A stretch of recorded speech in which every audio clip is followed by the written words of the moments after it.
एकादशी व्रत का सबसे पहला नियम है कि आप जिस दिन व्रत करो उसके एक दिन पहले भक्ति का संचार इस हृदय में करो। भक्ति का संचार इस हृदय में कर लीजिए। जिस दिन आप व्रत करो, जैसे एकादशी का व्रत कर रहे हो तो दशमी के दिन शाम का समय जब आवे, रात्रि जब होने लगे, शाम का समय आवे और रात्रि का आप जब भोजन ग्रहण करो तो उस भोजन में कोई ऐसा पदार्थ ग्रहण मत करिए जिस पदार्थ के कारण आपकी एकादशी बिगड़ जाए। एकादशी का दूसरा नियम बहुत ध्यान से सुनिएगा। जिस दिन आपकी एकादशी का व्रत हो उस दिन प्रयास करिएगा कि अपने हाथ से किसी भी वृक्ष की कोई पत्ती टूटे ना। अपने हाथ से किसी भी वृक्ष की, पौधे की, किसी भी वृक्ष की पत्ती अपने हाथ से ना टूटे।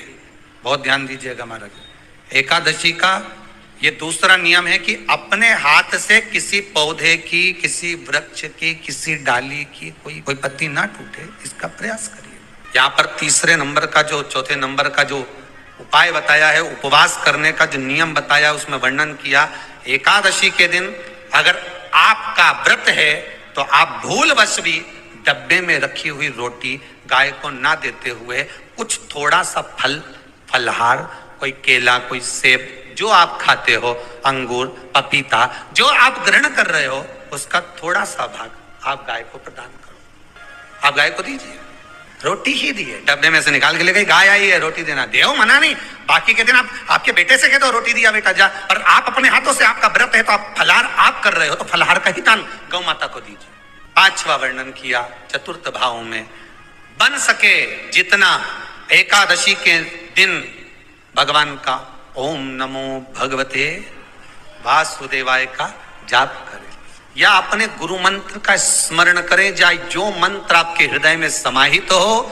श्री शिवाय नमस्तुभ्यम, ओम नमः शिवाय, राम कृष्ण शिव, जो मन पड़े उसका भजन करें, पर दिल से करें। जितनी देर करते बने उतना देर करें। माला पकड़ने की भी जरूरत नहीं कि माला पकड़ के बैठता हूं तो घट की जिब्या से जप लो, नहीं जी वही उतना में पूरा हो जाए, वही बहुत। पांचवा नियम कहा, जिस दिन आपका व्रत रहे किसी निंदक से बात ना करें। निंदक जानते हो, भाई दूज के दिन, दिवाली की जो भाई दूज होती है ना, होली दिवाली की जो दूज होती है, उनमें ऐसा गोबर का भाई दूज बनाते हैं और पास में एक चुगलखोर भी बना है और चुगलखोर के ऊपर ऐसा भाटा धर दे, एक पत्थर।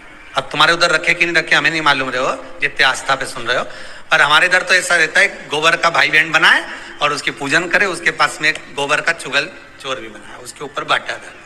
कथा वर्णन कर रही है, निंदक से बात ना करे।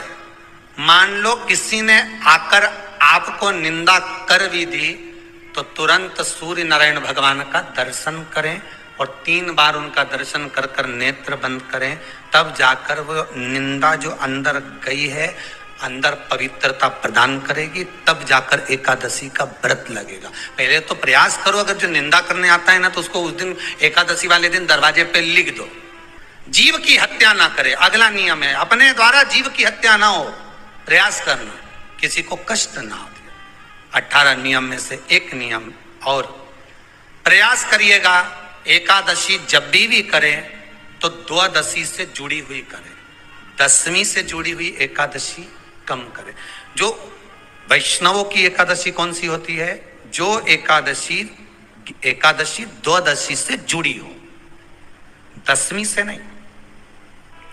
दशमी से जुड़ी हुई एकादशी व्रत कहलाती है और द्वादशी से जुड़ी हुई एकादशी पुण्य फल प्रदान कर कर वैष्णवों को भगवान के चरण में छोड़ आती है। इसलिए एकादशी द्वादशी से जुड़ी हुई होना चाहिए। फिर अगला वर्णन किया गया, महाराज शास्त्र कहता है, अगला वर्णन जो किया गया उसमें बताया, प्रयास करें जिस दिन एकादशी हो उस दिन घर में बुआरी, झाड़ू आदि जो लगती है वो दूसरा लगा लें। क्यों? उसका वर्णन है, अगर आप बुआरी लगाएंगे, झाड़ू लगाएंगे, पोछा लगाएंगे तो हो सकता है कोई जीव आपके हाथ के द्वारा मर जाए। क्या करोगे? सारे व्रतों में केवल एक व्रत ऐसा होता है एकादशी का जिसका उद्यापन पहली एकादशी पर भी कर सकते हो। सारे उद्यापन में केवल एक उद्यापन ऐसा होता है, सारे व्रतों में एक व्रत का उद्यापन ऐसा होता है, वो है एकादशी का। ये जरूरी नहीं कि 26 पूरी होगी तभी तुम करोगे, या तो पहली में ही कर लो या फिर 26 पूरी हो तब कर। पर उद्यापन, अब तुमको ऐसा लगे कि हाँ मैं अभी तो जीऊंगी हो, अभी तुम्हारा बाल भी धोला नहीं हुआ, तुमको ऐसा लगे तो अभी तुम्हें तो बढ़िया, तो पहली पर करने से क्या फल मिलेगा?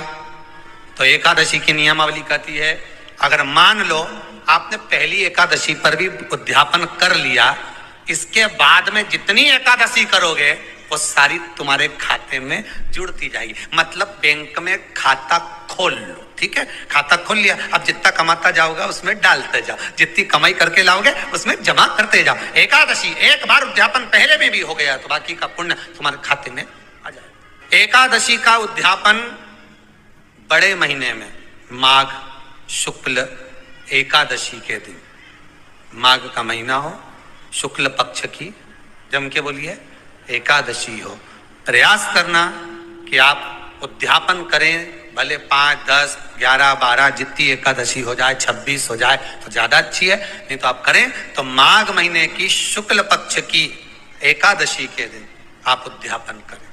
प्रयास बड़े महीने के अंतर्गत जो उद्यापन, हाँ चतुर्मास के अंतर्गत उद्यापन नहीं होता एकादशी का, बहुत ध्यान दीजिएगा। हमारा ये जो सावन भादो कुंवर कार्तिक जो 4 महीना होते हैं भगवान के शयन करने के, इसके अंतर्गत एकादशी का उद्यापन नहीं होता, और इसके अंतर्गत उद्यापन करना भी नहीं चाहिए एकादशी। हमारा एकादशी का उद्यापन माघ महीने की शुक्ल पक्ष की एकादशी के दिन आप बहुत प्रेम से आनंद के साथ करिए महाराज। परंतु एकादशी के उद्यापन में सबसे ज्यादा अगर कुछ जरूरी होता है तो 24 तरह का नैवेद्य जरूरी होता है। कितने तरह का? 24 तरह का नैवेद्य।